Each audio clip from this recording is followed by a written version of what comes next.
your role in this series. Ooh, I have the best role ever. Oh my gosh. My character is Alexis. And her type of femme fatale is a femme fatale who plays up her charm and her ditziness and her dumbness, which is not really real, it's all an act. But she kind of plays this wide-eyed girl, and people just kind of take advantage of her, but she knows it, and she actually is the one that's the smart one. And she's coming up with all of the plots to kill the men and how they're going to do it and all this stuff. And she gets brought back and she does different episodes as herself, as playing up her whole dumb act again. And it's just a very, very cool character. So you're more of a recurring role, whereas other people maybe just one episode here, one there. Yeah, there's a few people who come back, and it's very cool. So we've done, I think, 4 episodes. Most of my episodes are with Catherine and Annette, and we play best friends, and we always are together in every one of our episodes. And it's cool to see when people do come back together, and it almost like makes it its own mystical world of Cuesta Verdes, and it's like this whole world where the Femme Fatales live, and it's very cool to see that. You obviously are in the Comic-Con spirit today. You're all costumed up. Yes, I am. Is this your first time being here? Second time. Last year, I was a Comic-Con virgin. I watched all these, I looked at all the costumes, and I was like, I want to be her. I was like, oh, I want to be her. And I was like, you know what? Next year is my year. I'm going to dress up. I'm dressing up twice this year. I'm dressing up tomorrow, too, so I'm so excited. Who are you going to be tomorrow? Tomorrow, I'm going to be, do you watch Star Trek? Oh, Lord. Oh, yay. Oh, yay. Oh, I love you. Okay, the original series, Dina, the Orion slave girl. Do it early so I can still catch my flight. I know. Oh, my gosh. I'm going at 3:30. I'm doing the Starship Smackdown with Mark Altman. Oh, no. I'll be here earlier, though, too. So will you be roaming the floor in this getup? Totally. All right. Yes, I'm going to be all green. I have a brown wig, and I made this little outfit that goes right there, and I just kind of walk around, and I can dance or whatever. It's going to be so much fun, though. So excited. Get hit on by all the Trekkies, so. No, you know what? And I love Trekkies because I have every episode ever made of the original series. Wow. Mark Altman gave them to me, actually, for my birthday. Cool. I know, because actually in the past 2 years, I became a big Trekkie. So this year for my birthday, all my friends gave me Star Trek stuff. And it was amazing. I have bathrobes, I got tribbles. I have tribbles everywhere. Oh my gosh, they all purr. If you hit them, they're like, and they shake, and they're so cool, from Trouble with Tribbles, of course. Is that your favorite episode? My favorite is Shore Leave. I love Shore Leave. Do you know that one? It's the one with, they go in there, whatever they're thinking comes to life. Comes to life, and they're chasing like the white rabbit. The white rabbit. Oh, it's my favorite one. What got you into Star Trek? What was it? I got introduced by Rob Burnett and Mark Altman, which both work on the show, and they were like, oh, you have to watch Star Trek. And I was like, I've never watched it before. Started watching it, and I became obsessed. So I was like, oh my gosh, I need to watch more. Went on Netflix, and I was like, okay, watch this one. And I was like, I can't get enough of this show. You can't just watch one episode. You have to watch like 4 a night. It's like crazy. It's so much fun. So I became a huge Trekkie. Now I have have a diet, a whole thing where I'm filled with all my tribbles, and I have the Enterprise. I love the Enterprise so much. I wish I lived there. It's like being with me all day, isn't it? I think we have answered the what do you geek out about question.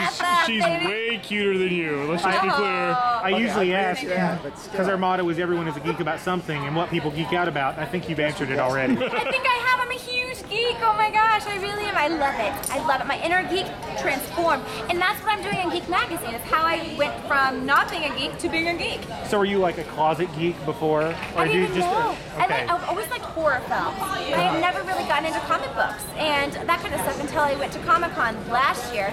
And I started to realize before then, maybe a little bit, because I had WonderCon before then, and I think it happened last year at WonderCon, so before Comic-Con.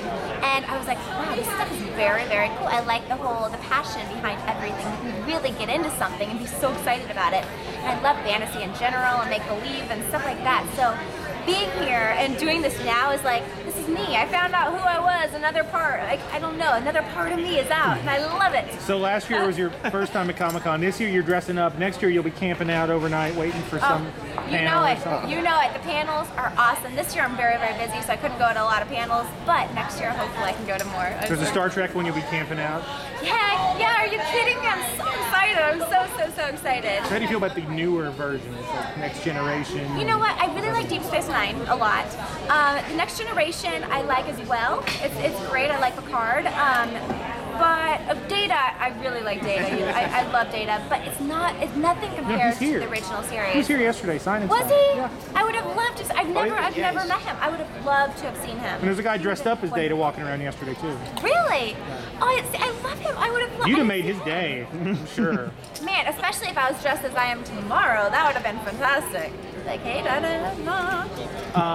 What are some other roles, places people might have recognized you from, have seen you in? Okay, well, let's see. I have done some sitcoms. I do, let's see, Accidentally on Purpose and Betty Wright Off the Rockers. Mostly sitcom type stuff. Entourage, a lot of people know me from, but I just did one episode, but it's a very memorable episode. That was a long time ago. Who were you on Entourage? It was on the Dream Team episode where they're all in the trailer, like the one where they smoke and they go to the weed store, that whole episode. Oh, that one. Yes, it's funny because that's what a lot of people here will know me from, but it's only one episode. But let's see. Other things were probably more of the comedy things. I did a movie called Mardi Gras, which is a lot of fun. Carmen Electra and that kind of thing. It's all comedy type stuff. But so this is very, very cool for me because it's actually like I get to play dark kind of things too. And that's why I really like Femme Fatales because it is dark and you can play all different genres like sci-fi or horror or whatever. It's very cool. Been asking this all weekend of everybody because we're at Comic-Con, so an appropriately nerdy question. What is your kryptonite? Weakness, vulnerability, guilty pleasure, whatever you would define as your kryptonite. What would it be? In real life, me? Yeah. I know what it is. You ask me to do something, I can't say no. If you ask me in a very, very nice way, I can't say no. I hate hurting people's feelings. And you can ask anybody here, I cannot say no. It's terrible. I mean, if it's something like ridiculous, I could say no. But if it's something like, can you drive me to the airport tomorrow at like 5 in the morning or 4 in the morning? I'm like, yeah. We all need rides to the airport tomorrow. It's so funny, but that's probably a kryptonite. I don't know if it's considered a kryptonite, but that's what I would consider my weakness. Now I feel like we should ask you to do something.